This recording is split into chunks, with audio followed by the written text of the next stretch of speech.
Doncs aquí tenim l'Ajuntament de Salt.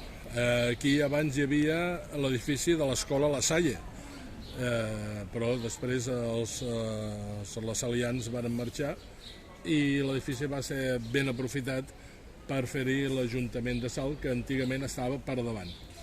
Doncs bé, des d'aquí us recomano festes i tradicions catalanes des de Salt, avui parlant de Sant Martí de Tours, perquè Sant Martí de Tours ja sabeu que sempre el defenso com el que hauria d'haver estat l'autèntic patró dels catalans. Fixeu-vos quants pobles dedicats a Sant Martí hi ha a Catalunya i quants pobles dedicats a Sant Jordi hi ha a Catalunya. Només hi ha Sant Jordi Desvalls, de municipi, Sant Jordi Desvalls, no hi ha cap més. Sant Jordi Desvalls, doncs van ir a Sant Martí, que hi ha aquesta llegenda tan maca que quan Sant Martí va passar per un poble de França, Amiens, va donar un tros de cap a un pobre que li demanava misericòrdia.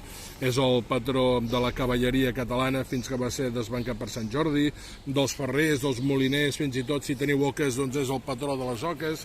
Té coses molt maques i es fan moltes festes per Sant Martí arreu de Catalunya. Doncs, amics i amigues, per aquest estiu ja sabeu, festes i tradicions catalanes, us el recomano des de la meva població, des de Salt i des de l'Ajuntament de Salt. Aquí el teniu.